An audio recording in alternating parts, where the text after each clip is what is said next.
Ladies, how can we protect you kung yung sinasabi namin is sinishame nyo? Kaya nga mga ropa, mas totropahin ko yung totoo magsalita. Pero sa babae, ano yung pinoprotektahan natin? Yung emotions nila. Kaya kami, may preferences, it's because we want. Ayoko na nakasimangot siya pagkasama ko siya sa labas. How about that?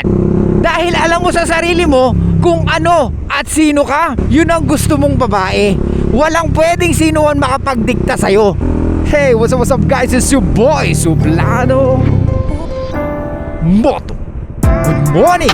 Okay, for today's vlog, let's talk about yung nag-send sa atin ng video na to. Gusto ko po talaga sa babae, yung simple lang. Ayoko yung parang ma-makeup, yung pabebe. Gusto ko yung parang polite po sa lahat ng tao, tas maka-Diyos. Ganon, kahit hindi maganda or... So, anyway, I'm not surprised. So, in-interview siya. Maybe most of you napanood na tong interview na to. Tinanong siya kung ano ang gusto niya sa babae or ano ang hinahanap niya sa mga babae. Hindi naman mahirap sagutin yung tanong. Tama lang naman sinabi niya.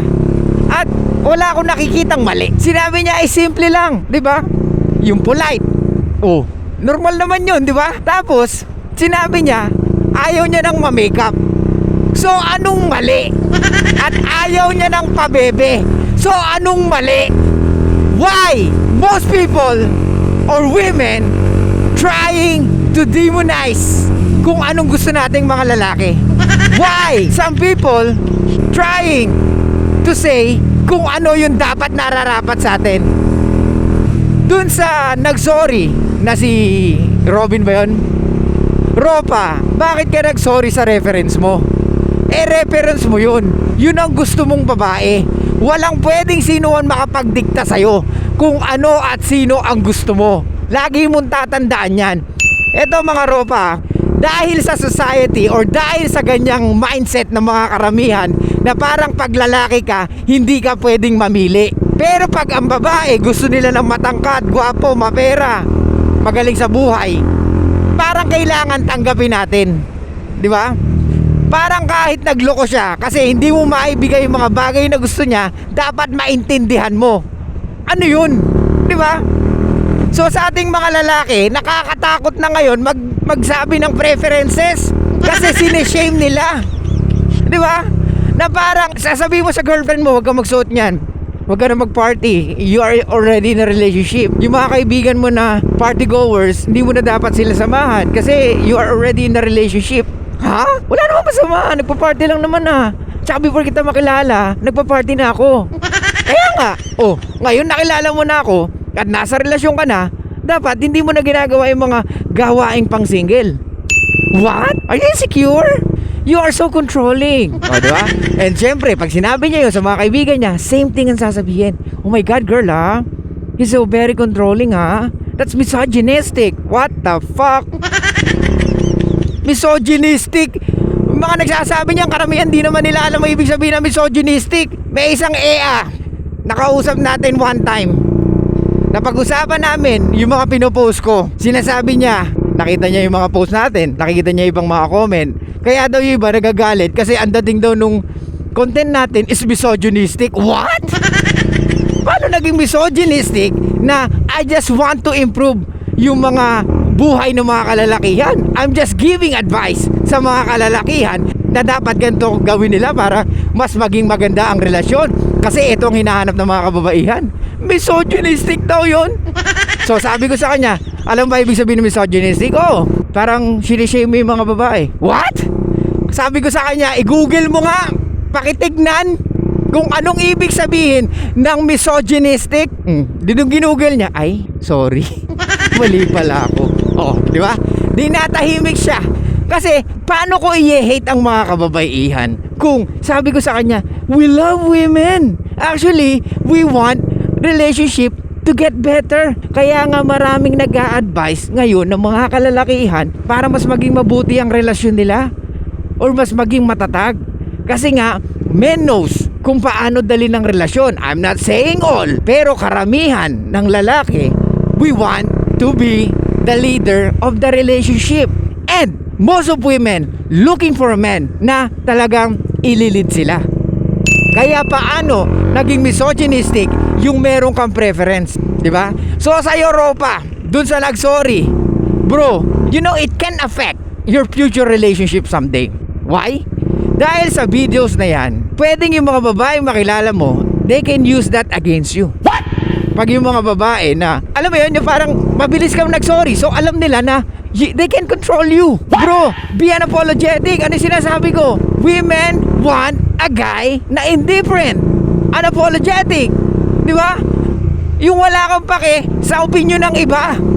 Dahil alam mo sa sarili mo kung ano at sino ka. You are integrated man. Paki-search sa Google kung ano integrated man para may konting dagdag kaalaman kayo dyan. Ano ibig sabihin na integrated man? O sige, sabihin ko na lang. So integrated man is kilala mo yung sarili mo. Okay? Yung pagiging mabuti mo at pagiging masama mo, o yung dark personality mo, parang ganoon. So kilala mo yung sarili mo. Okay? At yun ang very attractive sa mga kababaihan. You should be integrated, man. You should be indifferent. You should be unapologetic. That's why women interested or attracted with bad guys. Because bad guys put boundaries and never ever conform in a society's rule. Kaya mga Ropa, tigilan nyo pagpiplease sa society. Etong si yung nasa video, si Robin, I think, syempre may karir siya eh. So kailangan niya pangalagaan yon. He needs to say sorry. Kahit na para sa kanya, wala namang masama dun ah. And I don't know, maybe napre-pressure din siya ng mga kaibigan niya, di ba? Or maybe napre-pressure din siya, social media, his agency, di ba? Talent agency. Kasi maraming pwedeng mag-push sa kanya para mag-sorry. Pero Ropa, dapat hindi ka nag-sorry. Dapat hawak mo yung bayag mo nung sinabi mo na ayaw mo ng pabebe at ayaw mo ng ma-makeup. Walang masama doon. By the way, ayoko rin ng ma-makeup. Ayoko ng ma-makeup, ayoko ng sobrang kapal ng makeup, at ayoko ng masyadong pabebe. Anong masama doon? Walang masama doon. That's my preference. At ayoko ng nagsusuot ng provocative clothes, at ayoko ng naka-shorts ng maikling-maikli, at ayoko ng babae na nagpa-party. So may masama ba doon? Ayokong palamurang babae. Ayoko na nakasimangot siya pagkasama ko siya sa labas. How about that? Masama ba yun? Nasabihin ko, huwag ka naman sumimangot, di ba? Nandito tayo sa labas. What's the problem? You can talk to me. Anong masama pag sinabi ko na huwag siyang mag-pout sa harap ng maraming tao in public? May masama ba ron? Tandaan mo we are the fucking leader. Okay? Sa relasyon. At eto ba mga Ropa, ladies and gentlemen, kaya kami nagsasalita ng ganun, kaya kami may preferences, it's because we want to protect ourselves. Okay? How can we practice to protect you guys if you don't want to accept or if you shaming our preferences? Kaya nga maraming lalaki hindi umaamin sa kanilang nararamdaman or sa anong nakikita nila sa'yo.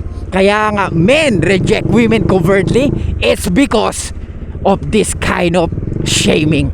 You guys shaming, or most people shaming what men's preferred. And it's very fucking immature to shame yung mga bagay na gusto ng mga kalalakihan. Most of men get bullied in the internet, in the public, and most of the fucking time just because sinabi nila yung gusto nila. Pag sinabi mo yung ganito yung gusto mo, sabihin, wow, pogi mo ah. Wow, bakit? Ano ba kaya mong gawin? Wow. Laging ganun. Laging dapat may katumbas. Di ba? Pero pag ikaw babae ka, ganda mo, ayaw mo na, given naman, maganda kasi si girly. Ay, may attitude dyan. Ang ganda-ganda sana. Maganda ikaw ba no? O, di ba? Kumbaga, we still give positive reinforcement sa mga bagay na ginagawa nila. Go girl, okay lang yan. Hindi kasi nila maintindihan eh. Kasi, alam mo naman, hindi sila babae. What the? Di ba? Pag ang lalaki mataba, pwede nating sabihan. Di ba? Pero pag ang babae, overweight, pwede mo ba sabihin? Hindi. Di ba? Kasi ang pinoprotektahan natin, hindi yung health niya eh. Yung emotions niya eh. Tayo mga magtotropa, let's say may tropa ka mataba, kaya mo sabihin, tama? Pero pag sa babae, kaya ba nila sabihin yun? No, it's not. Women always lie. Di ba? Sasabihin nila, no girl, they cannot handle you. Yung mga kagaya mo, you deserve someone better. Okay? Real men will accept you for being who you are. Di ba? What the? Tayo mga lalaki, bro. Kaya hirap na hirap ka mag-girlfriend. Kaya hingal na hingal ka. Tingnan mo naman yung body weight mo. Hindi ba parang overweight ka? What? Kailan ulit timbang mo?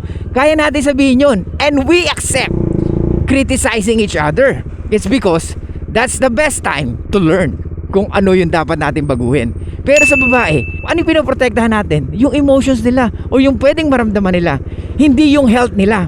Di ba? Pag ikaw tropa mo, naging overweight or let's say hinihingal palagi, bro kasi overweight ka na, you need to do something bro, you need to lose weight. Because you want to protect him. You want to protect him in a way na naalagaan niya yung health niya. Pero sa babae, do you think you can say that? No! You would rather lie. Most of people lie sa babae pag overweight rather than tell them the truth. Societies will lie to her family, her friends, di ba? Kaya nga mga ropa, mas totropahin ko yung totoo magsalita kaysa bulayin ako at sabihin yung mga bagay na hindi naman totoo, di ba? So mga ropa, nung bata tayo, tinuruan tayong dapat ganito ka, huwag kang masyadong emotional bilang lalaki, di ba? Kontrolin mo yung emotions mo hanggat maaari, suppress mo, di ba? Kasi lalaki ka ba't umiyak ka? Parang di ka lalaki di ba? So hanggang habang tumatagal, lumalaki tayo, nauunawaan natin, nga, kailangan maging strong ako emotionally and mentally. Kasi I cannot lead relationship or people kung emotional ako, which is totoo. Kaya nga, pag sinabi ng babae, hindi ka emotionally intelligent, it's fucking fine. Alright? Because that's who you are. Never ever shame yourself sa pagiging hindi emotional intelligent. Walang masama ron. Alright? Ginagawa mo yung tama para sa relasyon nyo. At eto pa, kaya sinabi ko yan dahil nag-sorry ka, uulitin ko, maybe it can use against you someday pag gusto mo ng relasyon. Eto mga ropa, gusto ko maintindihan nyo kung ano yung mga bagay na dapat nyong malaman. Huwag kayong papayag na sila ang magdidikta ng gusto natin. Okay? Hindi pwedeng ibang tao ang magdidikta sa gusto mo pagdating sa pagpili ng girlfriend.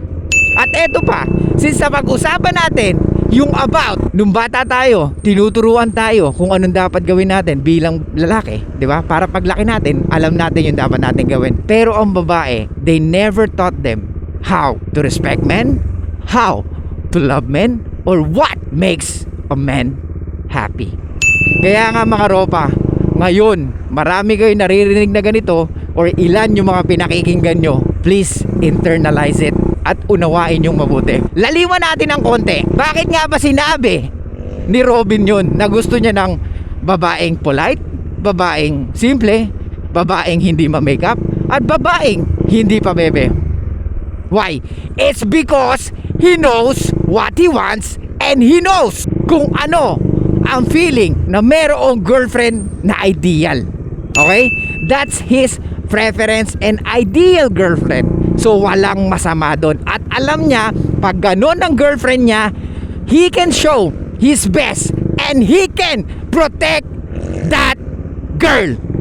Gets? We are here to protect them. So, ladies, how can we protect you kung yung sinasabi namin is sinishame nyo? Hindi pwede yun. Kailangan yung tanggapin at kailangan yung maunawaan na merong kaming preferences. Okay? So ayun guys, thank you so much. Sana may natutunan kayo dito kay Ropa. I'll see you guys next time. And bye-bye. Show love and peace out.